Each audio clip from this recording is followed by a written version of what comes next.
Jackson and Walter walk slowly through the undergrowth, halting regularly to scan the horizon and to seek better foot. The pair are dressed in practical outfits, with thick boots and long sleeves, and pants made of lightweight, durable material. Jackson carries a walking stick with an unusual red decoration at the top.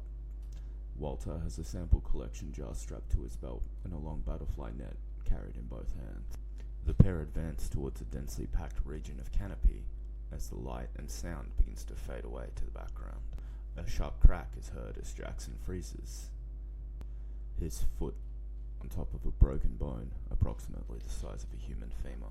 Jackson's face has a hard expression indicating concern. He signals to Walter to stop moving and to remain silent. Carefully lifting a section of the bone, he shows it to Walter. Walter gestures towards the two of them, towards the bone, and then adopts a quizzical expression on his face. Jackson shrugs, lowers the bone to the ground, and looks up to the canopy. Of various angles are obscured by shadow, but no obvious threat is visible. The two remain in place in the clearing, listening to the swell of background noise fading to silence. Jackson signals again to Walter, indicating to advance. Walter signals his understanding and that he will follow. Jackson advances across the gnarled ground, reaching a section of light protruding through the diminishing canopy on the other side of the thicket. Visible relief can be seen on his face. He turns back and gestures for Walter to approach, and then returns his attention to the tree line. Walter has frozen in the middle of the densest section of brush, a look of horror visible on his face.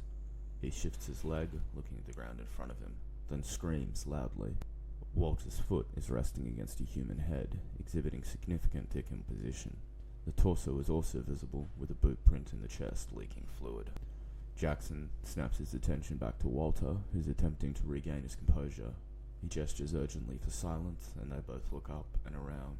After a few moments, Walter jerks forward, sprinting urgently towards Jackson's location at the far end of the clearing. Jackson puts his hand up sharply as a violent flurry of motion descends from the canopy. A dark shadow above Walter drops, lands on his back, and swipes out with long, vicious claws as Walter screams, this time in hideous pain. "Bloody hell," says Jackson. He turns back towards Walter, then halts, lifting his walking stick as he turns around and jabs upward. A loud crack echoes from the top of the staff as it contacts with a second figure dropping from the trees. The impact of the staff is enough to alter the trajectory as the creature falls, a bleeding wound now present on the chest where it was hit. Jackson thrusts the stick towards the creature again and pushes off, using his momentum to sprint away. The creature lifts itself off the ground, sniffing the air in the direction Jackson ran, before turning back towards Walter's body, now in the process of being dismembered and consumed by the first creature. The creatures can now be recognized as grossly oversized koala bears, each about 3 meters tall, with 9-centimeter talons on their hands and feet. Predatory features including forward-facing eyes and jagged teeth mark these as incredibly dangerous predators. The following day, Jackson sits in Cuddy's office, across the desk from him. After what happened, he's not looking forward to the debrief, but he knows he has to get it out of the way. Jackson speaks. "Look, my client knew the risks when he hired me, and if he didn't appreciate them before, I made him very clear again before I took his money." Cuddy replied, "Money which you kept, despite the failure of the expedition, despite his death. Danger pay. Danger you let him into. I bloody tried to keep him out of it. It's not my fault City Boy lost his nerve out there." "Okay, so I believe ya. What happened? Start from when you were hired for me, and for the record back there." He wanted to find some bug. Caterpillar, actually. He reckoned it was the find of the century. I told him it was drop bear country. Said he knew. Said they hatched on dead bodies. I asked him if he'd ever seen one. "Oh yeah, what'd he say?" Said he'd seen plenty of bodies during his medical internment. I told him it wasn't the same in the field. He didn't laugh, exactly, but I could tell he wanted to. Go on. I told him I'd seen what I'd seen drop bears do to people. Rip arms off like they were Lego. Crush spines almost like reflex. How'd he take that? He paled.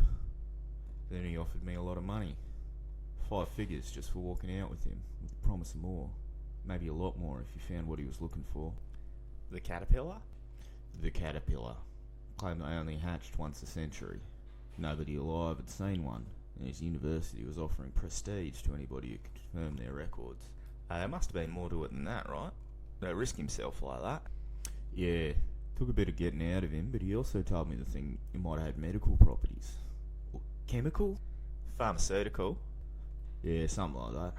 I couldn't really follow the jargon, but it was valuable enough to somebody. Valuable enough to bankroll the trip. And me contract. Yeah, which ended badly. For him, that is. Not for you. I told ya, got lucky. He screamed. 2 of them in the area. First one got him cold when he panicked. And you? Second one almost got me. Heard a snap as I was moving to help Walter. Lucky I taped a shotgun cartridge to the top of me walking stick. Lucky I got a solid hit in before it landed on me. Lucky it settled for half an easy meal instead of running me down. And Walter? Like I said, it got him cold. He was already dead when I started moving. His body just didn't know it yet. If you lent me some men and some hardware, we might be able to recover something. Yeah, we'll see.